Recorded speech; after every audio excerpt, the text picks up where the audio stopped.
le professeur Maurice Kamto est investi d'une autorité scientifique, d'une autorité académique incontestable. C'est mon professeur de droit international public en deuxième année, il y a plus de 20 ans. Donc c'est une personnalité respectable et respectée. Le RDPC ne peut pas avoir peur de Maurice Kamto. Mais le RDPC, le système gouvernant, craint quand même un peu la candidature de Maurice Kamto dans la mesure où c'est une candidature qui dérange. Mais ce n'est pas la peur.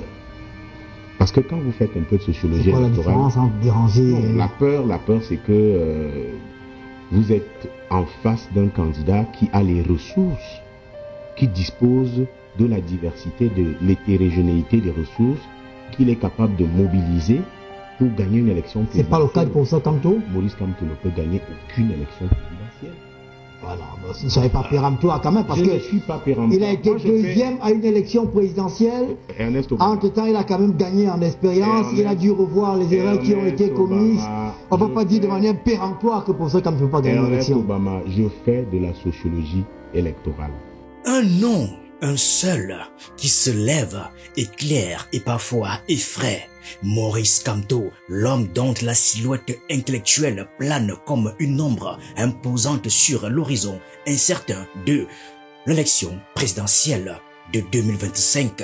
Juriste émérite, stratège redoutable et penseur hors pair, cet ancien ministre devenu opposant est aujourd'hui une figure qui divise autant qu'il fascine.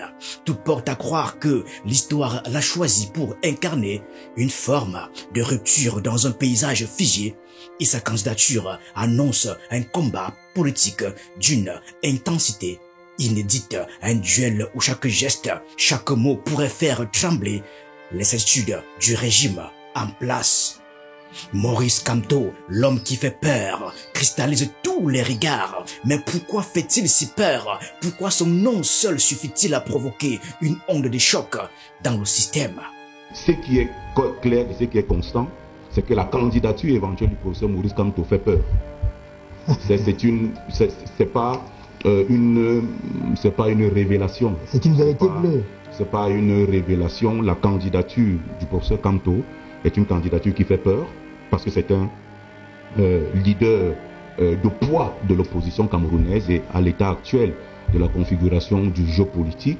Dans l'opposition camerounaise, vous avez deux figures majeures aujourd'hui de façon incontestable. C'est le leader du PCRN et c'est le leader du MRC. Ce sont les deux figures majeures de l'opposition camerounaise. Et s'il y avait élection aujourd'hui, c'est des candidatures qui font peur à leurs gouvernants. Et c'est normal qu'il y ait cette bataille autour de l'enrégimentement du droit, autour de la capture du droit pour lui donner une signification qui peut être totalement à l'opposé de ce que les règles juridiques disent. Vous donnez raison au docteur Richard Macron qui pense que le RDPC a peur du professeur Maurice Kamto? Non du tout. Sinon, qu'est-ce qui peut expliquer une telle littérature toujours autour du professeur Maurice Kamto? Il est sorti épistolaire autour de Maurice Kamto. Mais qui est à l'origine de cette littérature? C'est pas parce que le secrétaire général adjoint du comité central a réagi à une sortie du leader du MRC que vous parlerez de fixation. Le RDPC n'a pas peur du MRC. D'ailleurs, on est déjà allé en compétition avec le MRC et nous les avons battus. C'est connu, non? C'est public. Il ne faut pas faire cette confusion autour de l'élection présidentielle de 2018 où quelqu'un a essayé de s'autoproclamer. Parce qu'il avait probablement eu quelques bons scores dans certaines localités. Je rappelle que en matière d'élection présidentielle, la circonscription électorale est nationale. Donc vous n'appréciez pas votre force ou le rapport de force parce que vous avez gagné à Bafang et alors que vous avez largement perdu à Sangomelima et à Bangassina. Donc nous n'avons pas peur du MRC. Le doute, première arme de la peur. Le 9 février 2020, un silence assourdissant s'est fait entendre, tandis que les urnes restaient désertes dans plusieurs localités. Une peur sourde s'installait dans les hautes sphères du pouvoir. Maurice Kamto et son parti, le MRC, avaient boycotté les élections. Ce choix, jugé téméraire par certains, s'est révélé être un acte de déviance magistrale. Refuser de participer, c'était refuser de cautionner un système qu'il qualifie de verrouillé, et cette posture hante encore ceux qui tirent les ficelles. Dans les corridors d'étudiants, l'écho de ce boycott résonne toujours comme une menace latente. Et si ces choix stratégiques n'étaient pas une erreur, mais un coup de maître, l'homme qui hante les esprits du pouvoir a prouvé qu'il pouvait peser sans même entrer dans l'arène. Il n'est pas un simple opposant, il est un perturbateur, un fantôme politique insaisissable. Son absence, loin de le réduire au silence, amplifie sa présence. Pour Maître Claude Assira, ce choix prouve que le MRC n'a pas su capitaliser sur ses acquis de 2018. On l'écoute. Moi, je vous dis, je peux encore en parler librement. Je ne sais pas quel est le parti politique qui peut être aujourd'hui crédible. Quand ils ne sont pas mêlés à des actions... Même le MRC n'est pas crédible. Bah, je veux dire que tout le monde, quand je vous parle de parti politique, si le parti politique, le MRC, avait été crédible, on ne parlerait pas d'eux aujourd'hui. J'ai du mal à comprendre à titre personnel la façon de diriger un parti politique où une seule personne, un homme seul, dans son idée, a la possibilité de décider pour tout un ensemble. Les dernières élections leur ouvraient les bras. Beaucoup de personnes étaient prêtes à voter pour eux. Et nous, on se fait... C'est pour ça que moi je vous dis, quand je veux parler des partis politiques, je me considère toujours comme étant une victime, que ce soit du RDPC ou que ce soit d'ailleurs. Tout leur ouvrait les bras.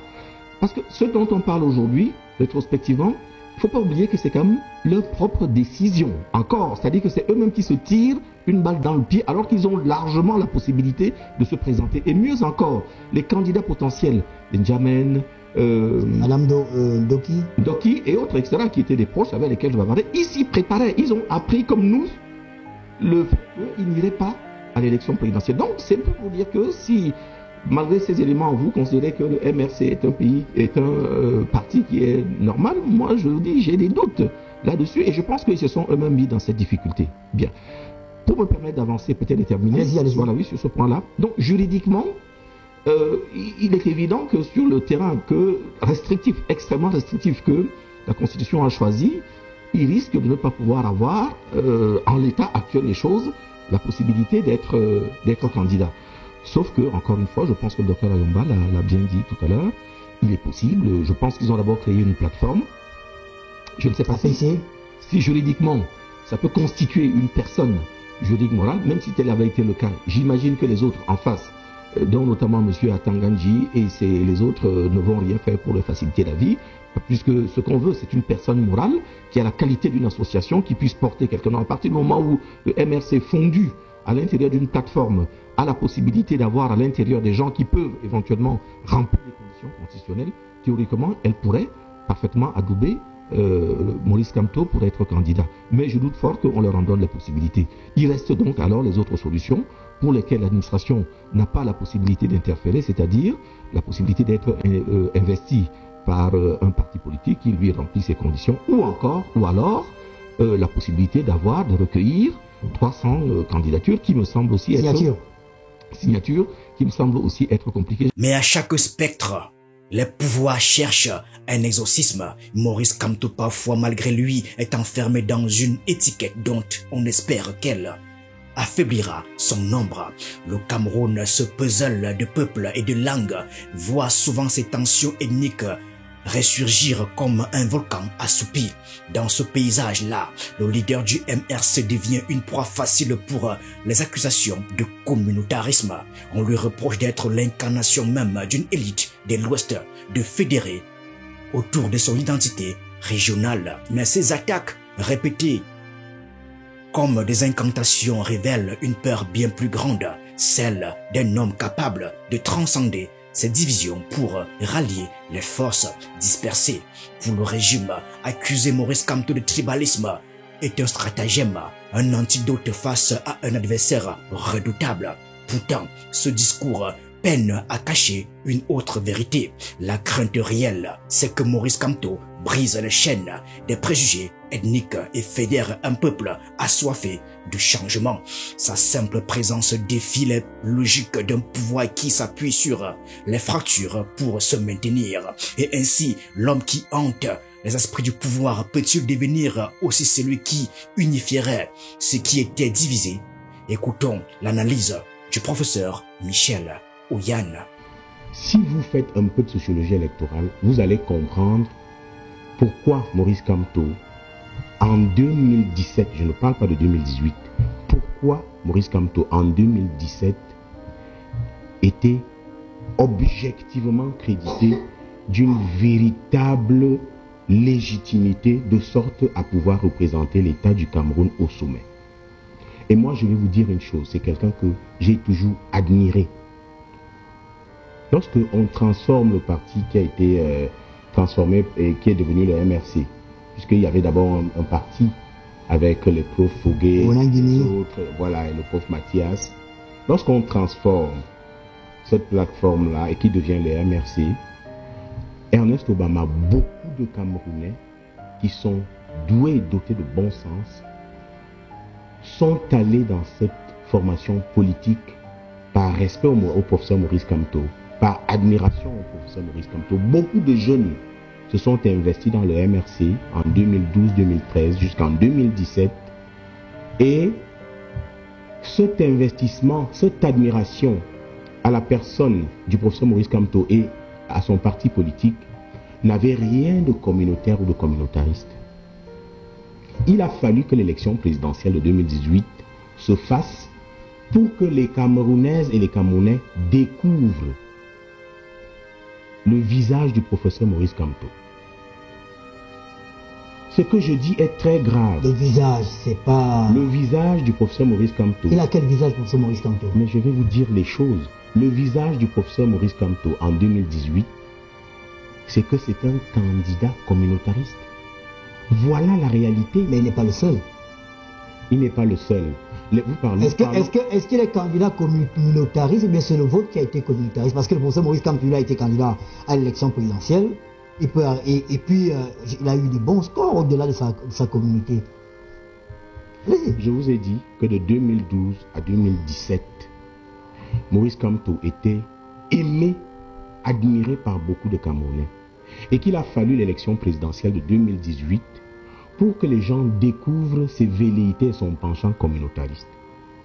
Quand vous avez un candidat à l'élection présidentielle qui, devant le Conseil constitutionnel, pour des questions, Albert, de contentieux post-électoral, qui peut dans une communication politique dire que s'il y avait un concours pour être boulou, il le ferait.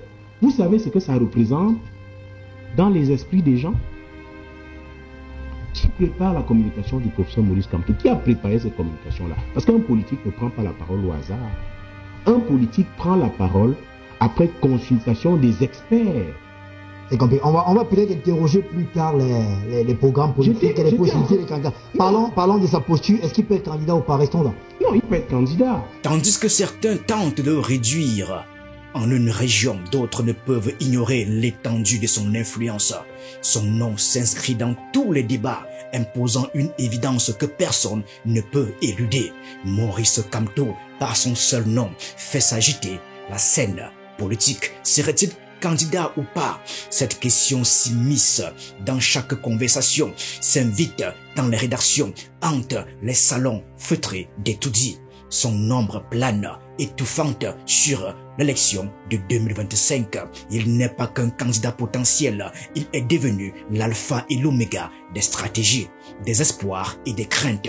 Là où d'autres naviguent dans les eaux tranquilles de la politique traditionnelle, il s'avance avec l'assurance d'un homme qui connaît son terrain, ses règles et ses failles. Son autorité scientifique est incontestable et son magistère académique qu'il porte comme un étendard ajoute une profondeur rare à son discours politique. Pourtant, c'est précisément cette supériorité intellectuelle qui inquiète. Elle déroute, elle dérange, elle effraie, car dans un paysage où la médiocrité a souvent fait office de norme, Maurice Kamto apparaît comme une anomalie. Il maîtrise les lois, il comprend les rouages du système et il sait utiliser ses outils avec précision. En cela, il est un adversaire redoutable, un joueur d'échecs qui anticipe plusieurs coups à l'avance. Dans cet écosystème politique qu'il domine, il est celui qui dicte le tempo. Le pouvoir, d'ordinaire maître des horloges, semble à la traîne constamment dans une posture réactive. Les débats autour de sa candidature, loin de l'affaiblir, le renforcent, car Maurice Kamto n'est pas simplement un homme, il est un phénomène, une tempête qui promet de redessiner les contours du paysage politique camerounais. Que dit la loi aujourd'hui? Première chose, que M. Maurice Kamto peut être candidat. C'est ça. Mais pas investi par un parti qui n'a pas d'élu. Il peut être candidat s'il réussit à avoir le nombre de signatures qui est demandé. C'est-à-dire que s'il réussit à avoir, je crois que c'est 500, 300 signatures, il peut être candidat. Il peut aussi, comme les autres Camerounais, faire recours à un phénomène qui est nouveau. C'est-à-dire que louer un parti. Parce qu'il y a les partis à louer. Comme le parti Univers a investi Honorable Cabral Lydie. Il n'y a pas que ça, oui, il y a des partis à louer aujourd'hui, tout le monde. Partis à louer. Mais puisque vous allez là-bas, vous prenez le parti pour vous on paye parce qu'on parle de location, je suppose qu'on paye. Parce qu'après, il y a des discussions. On paye toujours. Bon. Vous avez vu que, et c'est là où j'apprécie l'habilité politique du bâtonnier à Keremouna, qui a compris qu'il y avait cette difficulté. Et qu'est-ce qu'il a fait? Il s'est fait investir. Par une plateforme. Non, par le parti Univers. Parce que je sache, pour le moment, il est candidat du parti Univers qui a 2 conseillers municipaux à la commune de Ngaoundéré 2e. C'est suffisant. C'est suffisant, même si vous avez un salle. C'est-à-dire qu'il aurait même pu aller aussi être investi par le parti politique de mon ami Denis Emilien Atangana, qui a un seul conseiller municipal à la commune de Mona. C'est l'ancien du MRC, lui également, peut investir. Oui, c'est ça. Oui, du point de vue de la loi, s'il faut donc présenter, parce que si vous n'avez pas de parrainage, dans le dossier de constitution de votre candidature, vous devez mettre une lettre de candidature qui émane de votre parti politique. Et il faut que ce parti politique-là dispose d'un élu. C'est simple. Laissons la posture morale et intellectuelle indiscutable du professeur Maurice Kamto dans les amphis. Nous sommes ici sur le champ politique et il est bien placé en tant qu'ancien garde des Sceaux, qui était bien évidemment aux commandes au moment où toutes ces choses-là se pensaient, de savoir qu'en l'état actuel du droit positif camerounais, le MRC pris comme parti politique ne peut pas investir un candidat à l'élection présidentielle. C'est le sens clair et net des dispositions du code électoral de 2012. Il n'y a pas de discussion possible là-dessus. Imaginez une élection présidentielle sans Maurice Kamto. Ce n'est pas seulement un scénario improbable, c'est une idée qui suscite un vertige. Comment concevoir une élection libre, équitable et crédible si l'homme qui hante les esprits du palais de Toudi n'y figure pas? Sa candidature n'est pas un détail, c'est une pierre angulaire, le centre de gravité autour duquel se cristallise tout espoir de renouveau. Faciliter sa candidature serait un gage d'équité, une opportunité pour démontrer que le Cameroun ne peut se hisser à la hauteur de ses aspirations démocratiques. Mais ce vœu porté par les optimistes se heurte à la peur, car Maurice Kamto, par sa seule présence, représente un danger pour un système qu'il défie depuis des années. Laisser cet homme entrer dans l'arène, c'est accepter de l'affronter sur le terrain des idées et des urnes. C'est risquer que le peuple, enfin, choisisse son camp. Et cette perspective-là, dans le silence de bureaux feutrés de Yaoundé, fait frissonner ceux-là qui s'accrochent au statu quo.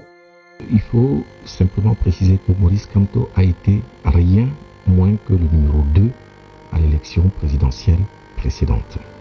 Donc par conséquent, que son sort puisse être ballotté comme c'est le cas aujourd'hui au plan politique, je le trouve quand même un tout petit peu inquiétant. Si nous avions eu des personnes en face dans le gouvernement et les pouvoirs publics qui ont une constance dans les proclamations qu'ils font habituellement, je pense comme qu'ils devraient tout faire pour faciliter la candidature de Maurice Kamto et faciliter, encore une fois, la transparence qu'ils appellent tous les jours leurs vœux et qu'ils indiquent. Il vaut mieux, moi je dis, vous connaissez les adages, sont ce qu'ils sont, à vaincre sans péril, on triomphe sans gloire.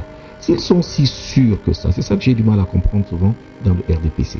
Ils sont tellement sûrs d'eux, ils sont convaincus que c'est le seul véritable parti normalement constitué sur l'ensemble du Cameroun, y compris au plus profond de ses entrailles. Mais pourtant, les règles élémentaires du jeu démocratique, mais peut-être qu'on va y venir tout à l'heure, ils sont les premiers à les fouler au pied.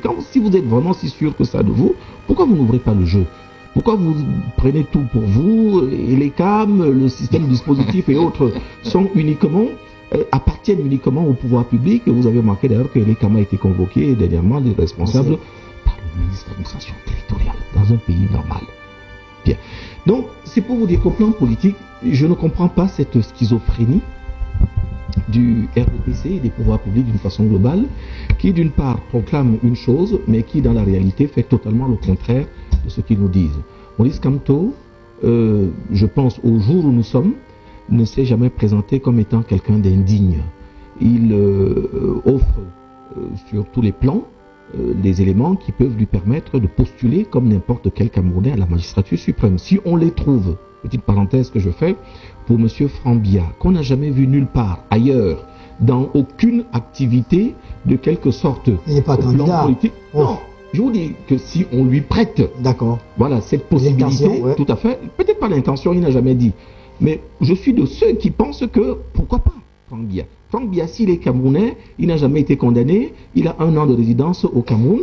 Est-ce que le fait d'être le fils Biya devrait le discréditer à être candidat? Donc, si je fais ce raisonnement pour Franck Biya, ce sera vrai également pour Maurice Kamto, qui n'a aucun élément d'indignité l'empêchant de postuler éventuellement la candidature à l'élection suprême.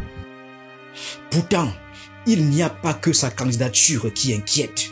Maurice Kamto, par son énergie, son audace et sa ténacité, est une menace vivante, un perturbateur qui ébranle les certitudes, virevoltant, insaisissable. Il est un tourbillon qui dérange l'ordre établi. Chaque fois qu'il parle, qu'il se déplace ou qu'il agit, il expose les failles du système, contraignant le régime à courir derrière lui, à justifier l'injustifiable. L'Ominat le surveille et les CAM le scrutent, et jusque dans les hautes sphères de tout dit, son nom provoque des sueurs froides, car il est l'unique opposant capable de fissurer les murs de cet édifice politique figé. L'homme est partout et nulle part. Dans les discours officiels, il est la menace à conjurer. Dans le foyer camerounais, il est l'espoir à murmurer. Mais pour le pouvoir, sa candidature est un caillou dans la chaussure, un poison lent qui expose leur vulnérabilité. Il dérange, non parce qu'il se contente de critiquer, mais parce qu'il propose une alternative crédible.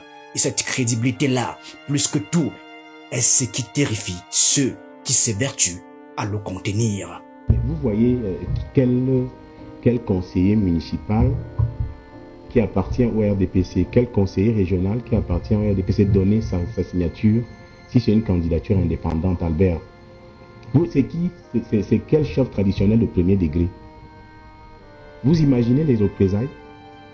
Les représailles de qui? Les représailles du système gouvernant. Mais c'est antidémocratique s'il y a des représailles. Vous pensez que la politique c'est une affaire de bisous?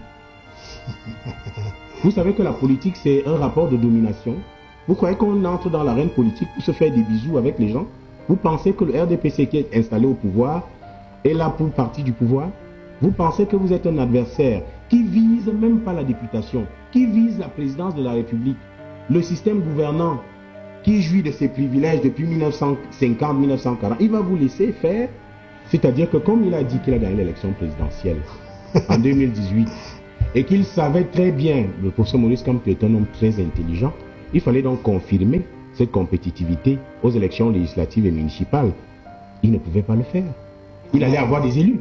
Non, les mêmes causes peuvent produire les mêmes effets. Si à l'élection présidentielle, il n'y a pas eu de transparence. Ernest Obama, là où il y a plus de transparence, parce qu'il y a déjà quand même un peu de transparence, elle n'est pas totale cette transparence. Nous sommes honnêtes pour le dire. D'accord. Vous comprenez? Nous sommes honnêtes pour dire que la transparence électorale, et puis la fraude électorale fait partie des stratégies électorales, je vous l'ai déjà dit ici. Oh, oui. On ne peut pas comprendre comment un parti politique qui a des têtes comme Maurice Kamto, comme Alain Foguet, comme Grégoire Giogué, qui sont tous des maîtres en sciences sociales, sciences juridiques, sciences politiques, comment un tel parti politique peut fonctionner de manière aussi, comment dirais-je, autocratique? L'organisation d'un parti politique, Ernest Obama, ce n'est pas le crew JJ. Non, c'est pas ça. C'est quoi ça? C'est la stratégie, c'est le crudier. Mais moi, je suis bêtise. Quand on pousse la voiture, quand votre voiture est dans la boue, quand vous rassemblez quelques jeunes là, j'ai bien compris. Crudier, on pousse. Mais c'est ce qui se passe avec le MRC et avec beaucoup de partis politiques. Hein? Ce n'est pas ça, ce n'est pas les bourgachanga, c'est pas la politique, c'est une activité sérieuse, c'est professionnel. Si vous avez une équipe à travers un parti politique comme le MRC, vous devez avoir des juristes de renom, vous devez avoir des sociologues, vous devez avoir des historiens, vous devez avoir des statisticiens. Mais au-delà de sa candidature et de ses idées, c'est l'affrontement direct entre Paul Biya qui cristallise toutes les peurs, deux visions, deux forces, deux destins qui s'affrontent, le passé et le futur. Le duel entre Maurice Kamto et Paul Biya, commencé en 2018, n'a jamais réellement pris fin. Il a juste changé d'arène. L'un est un monument d'intelligence et de résilience, l'autre un maître du pouvoir absolu. Leur confrontation est comme une tempête qui gronde, prête à éclater avec une intensité décuplée en 2025. Ce n'est plus une simple élection, c'est un combat d'idéaux. Maurice Kamto hante Paul Biya comme un adversaire qu'il ne peut ignorer. L'homme incarne le futur, l'espoir, le changement, tandis que son rival représente la continuité, la stabilité, mais aussi l'immobilisme.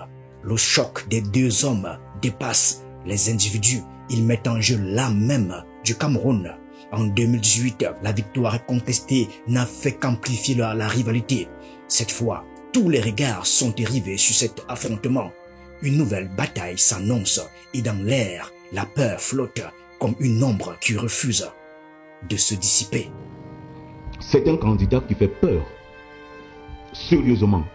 Parce que vous jugez ici, dans une élection présidentielle, de formation politique, alors que c'est une question de candidat.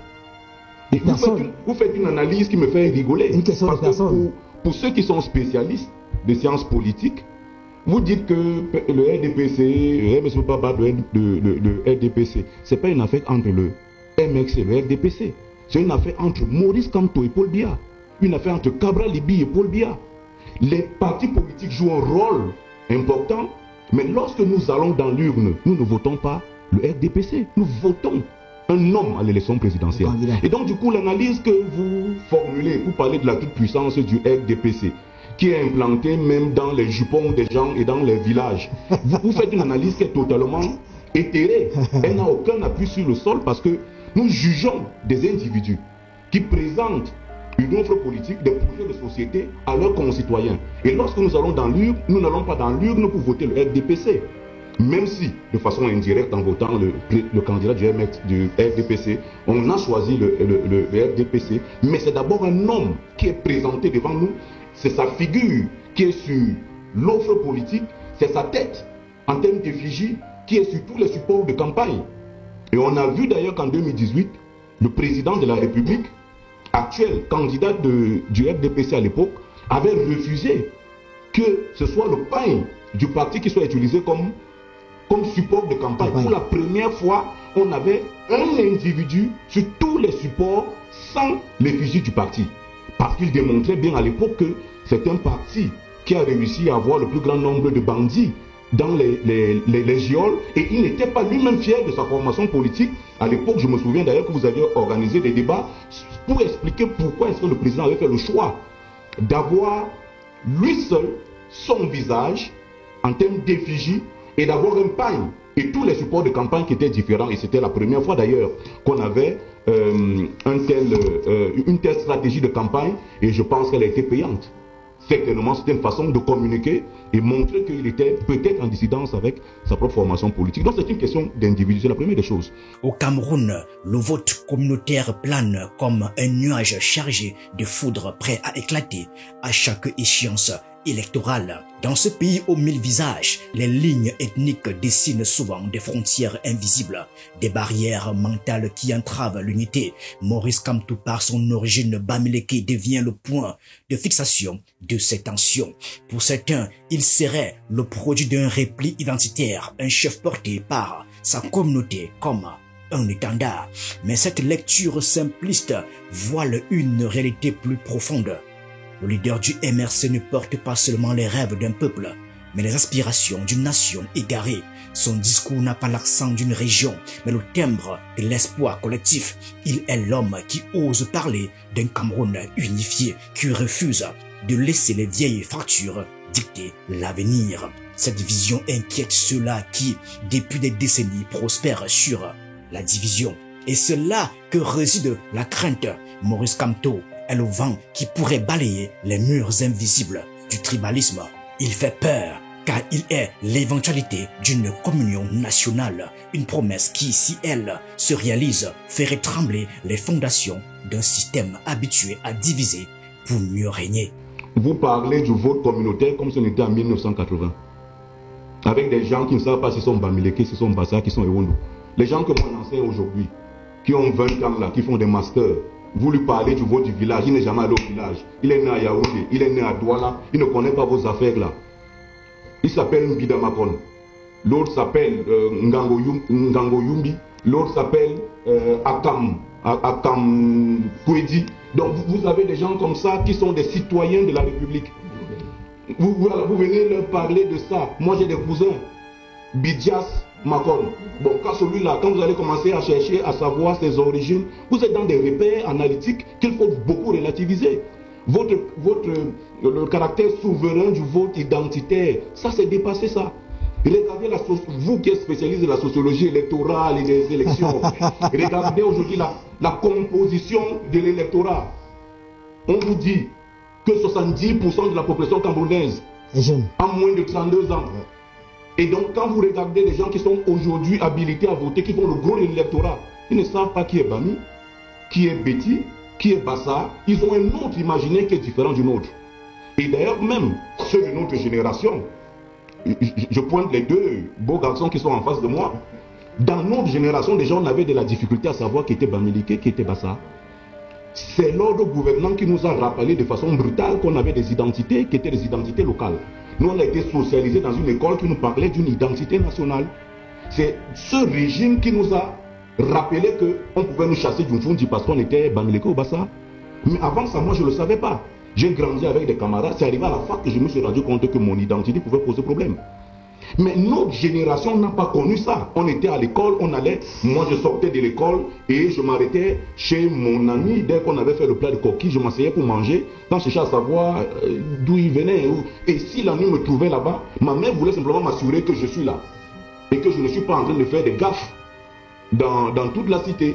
Si elle savait que j'étais là, elle était rassurée parce que cette maman-là et elle, c'était des sœurs qui se levaient le matin pour aller au marché ensemble. Et donc on était socialisés dans cet espace-là où nos identités villageoises n'avaient pas d'impact sur... Non, le vote communautaire est un peu largué pour cette élection. Il faut relativiser ça. Ça intéresse les gens qui ont 50 ans, 45 ans, qui ont encore ces repères villageois-là. Je suis Bamileke, comme Makone aussi Bamileke, on peut s'entendre. Bon, je suis Betty, ça sont des repères qu'il faut vraiment relativiser aujourd'hui. Je ne dis pas qu'ils ne sont pas pertinents, mais il faut relativiser leur poids sur le jeu électoral. Et donc sur cette question-là, je sortirai en disant que si Maurice Kamto, Cabral Libi n'étaient pas des candidats extrêmement redoutables et dangereux, l'ordre gouvernant les aurait même incité en donnant même de l'argent. Que non, venez être candidat parce que de toutes les façons, le système actuel a toujours choisi les opposants qui voulaient battre l'élection présidentielle. Ça a toujours marché comme ça. Ils s'asseyent, ils disent que bon, on va humilier qui au cours de la prochaine élection présidentielle. Ils décidaient même des statistiques. Bon, on va le battre, on lui donne même 3%. L'autre, on va le battre, on lui donne 5%. Aujourd'hui, elles sont totalement différentes. Parce que personne ne peut dire, si aujourd'hui, quand tu es candidat, quelle sera la réaction de l'électorat demain. Et donc, c'est un jeu politique normal. Autant que possible, on va éliminer ceux qui peuvent être des candidats dangereux. Et c'est un jeu politique qui est normal. Mais cette unité nationale est un spectre qui fait peur. Pour certains, il est plus simple de réduire Maurice Kamto à un tribaliste que d'affronter la profondeur de son message. Le mot est lancé comme une malédiction. Tribaliste, on tente d'associer Maurice Kamto à cette étiquette, espérant ternir son image, limiter son influence. Pourtant, accuser cet homme de tribaliste, c'est ignorer son parcours, ses idées et son projet. Pour bien des personnes, Maurice Kamto n'a jamais prêché pour une ethnie, mais pour une nation. Son discours rassemble là où d'autres divise. Mais derrière ces accusations se cache une peur profonde car si le président national du MRC est si souvent attaqué sur ce terrain, c'est précisément parce qu'il menace un équilibre fragile. Il est la preuve vivante qu'un leader peut transcender les barrières ethniques et offrir une alternative politique viable. Ce qui terrifie, ce n'est pas qu'il serait tribaliste, mais qu'il pourrait justement être l'anti-tribaliste par excellence, brisant le narratif sur lequel repose une partie du pouvoir. L'ombre qu'il projette ne connaît pas de frontières ethniques et cela inquiète ceux qui ont construit leur autorité sur la division. Tout l'ensauvagement de l'espace politique que nous avons aujourd'hui, la tribalisation de notre espace politique, la communautarisation de l'espace politique camerounais doit être au moins à 50% tributaire du comportement de Maurice Kamto. Je ne suis pas d'accord, prof. Non, on ne va pas le dire à l'antenne parce que scientifiquement, est-ce que vous pouvez prouver ce que vous venez de dire sur le plan scientifique? Parce que le mot Maurice Kamto n'est pas le seul qui s'appuie sur la tribu pour vendre son discours politique. On peut peut-être, vous pouvez avoir vos déclarations, mais quantifier cela, ça me semble un peu excessif à mon avis. Hein. Ernest, et moi, je fais mon rôle de modérateur. Ernest, je ne fais pas des déclarations, je fais des analyses. Et ces analyses sont généralement appuyées sur des travaux.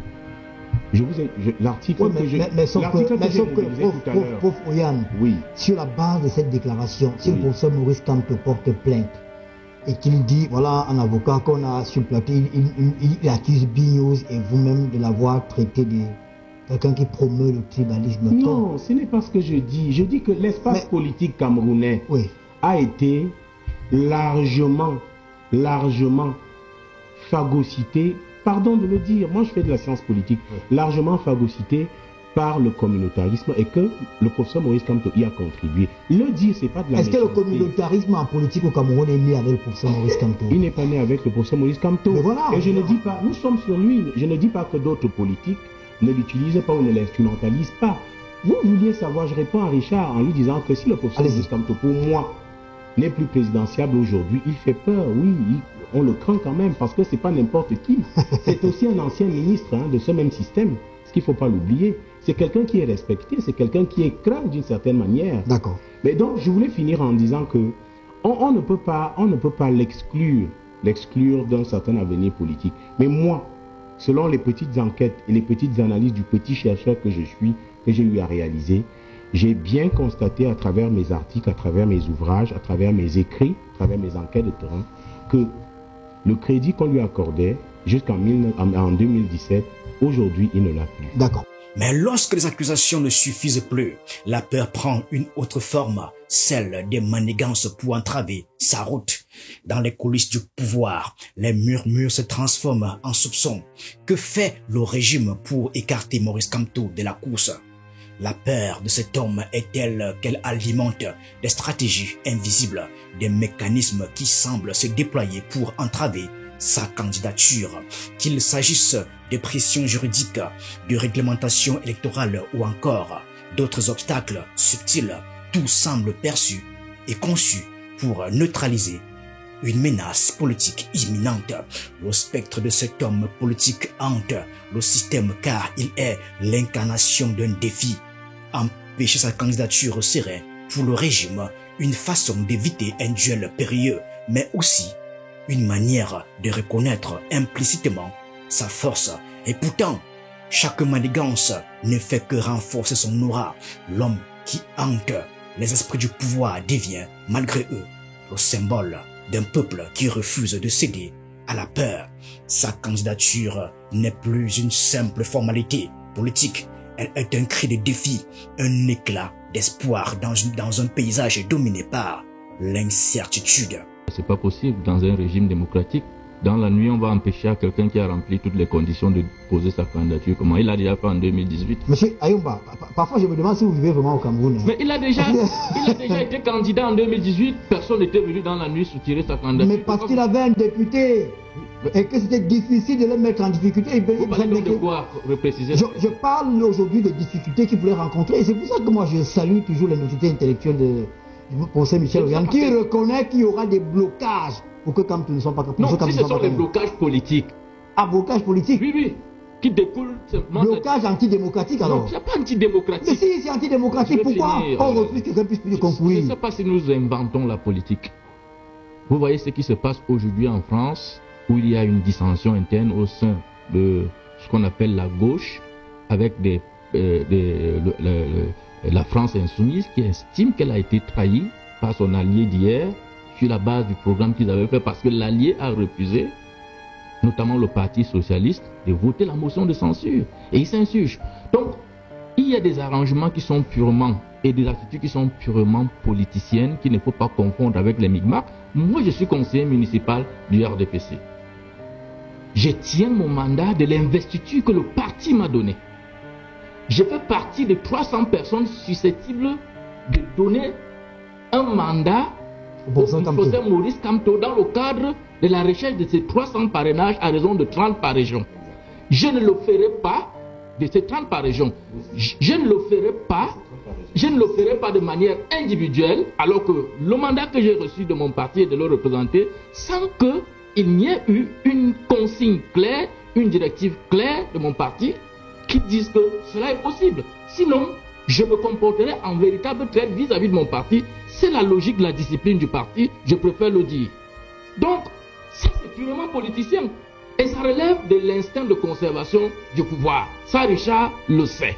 Le Conseil constitutionnel, théâtre d'un affrontement mémorable en 2018 où Maurice Kamto a livré un combat titanesque contre un système qu'il jugeait verrouillé. Ce souvenir hante encore les esprits comme une scène gravée dans la mémoire collective.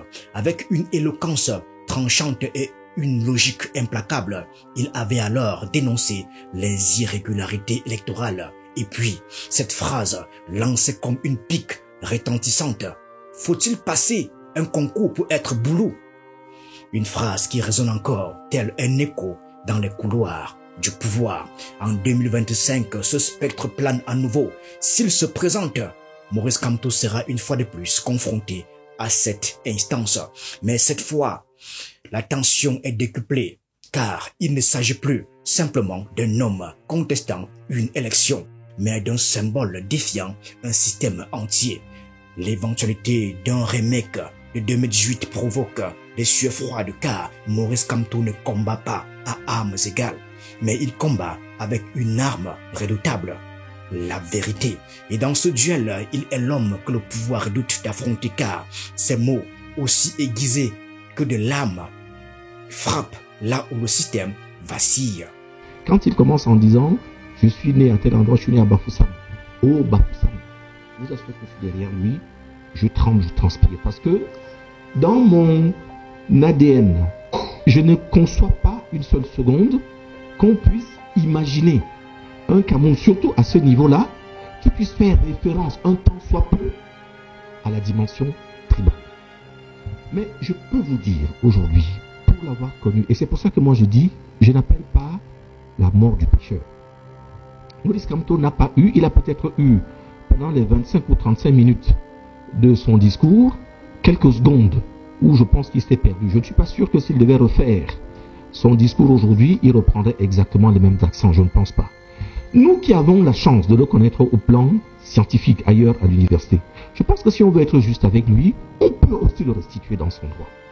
À aucun moment de son parcours scientifique, je vous dis à aucun moment de son parcours scientifique, on a eu à le prendre à défaut de communautarisme ou de tribalisme. À aucun moment de son parcours comme ministre, on n'a jamais eu l'occasion. Il a été doyen connu, apprécié et aimé. Donc, je voulais qu'on fasse attention, qu'on ne ramène pas les gens là, si je porte là désormais ma tourge d'avocat. Je voulais qu'on fasse attention et qu'on ne ramène pas un individu, toute la vie d'un individu, à uniquement quelques secondes. Voilà, tout à fait. Et je pense que c'est une déclaration qui était effectivement malheureuse. Ça peut être effectivement le fruit de l'accumulation de beaucoup d'autres choses auparavant, mais il n'en demeure pas moins qu'un homme politique. Parce que là aussi, si vous devez lui tendre cette perche-là, on pourrait aussi en même temps l'utiliser contre lui et se dire, bah, s'il perd si facilement son sang-froid, pour si peu, quand il sera président de la République. Tout à fait. Il va avoir, quand il va avoir les moyens du pouvoir, ça va être plus inquiétant. C'est un président de la République et je pense qu'il devait... Moi, je suis convaincu que c'était un propos malheureux. L'inconvénient, et je pense que le professeur a parfaitement raison, l'inconvénient, c'est que malheureusement, les intellectuels ne sortent jamais de leur petite bulle. Et ils ne pouvaient pas comprendre que son propos peut-être être un propos de circonstance pour donner un grand coup de pied dans la termitière, parce que je crois que c'est ce qu'il voulait faire. Il voulait vraiment marquer le coup. Malheureusement, ça a libéré des énergies mauvaises, de gens qui, eux, n'ont pas la même retenue que voilà, celle qu'il enseigne, par ailleurs, dans les amphis, parce que je peux vous le dire, personne de lui est connaissance. Kamto n'a rien d'un tribaliste, oui, et d'un communautariste. Maurice Kamto n'est pas simplement un candidat, il est une force qui transcende la politique pour devenir une idée, un cri, une revendication. Il est l'homme qui hante les esprits du palais d'étudier, celui dont la simple mention fait trembler des institutions tout entières, que ce soit par sa science, son éloquence ou son courage. Il s'impose comme un adversaire redoutable, un protagoniste incontournable dans le récit politique du Cameroun. Mais derrière cette peur se cache une vérité. Maurice Kamto est le miroir dans lequel le système se contemple et découvre ses failles. Il est la voix de ceux qui aspirent à autre chose, le catalyseur d'un changement qui semble inévitable. Que le régime l'accepte ou pas, son ombre plane sur 2025 et annonce une confrontation décisive, peut-être historique, car comme dans toute tragédie, l'issue n'est jamais certaine, mais la frisson qu'elle provoque est inévitable.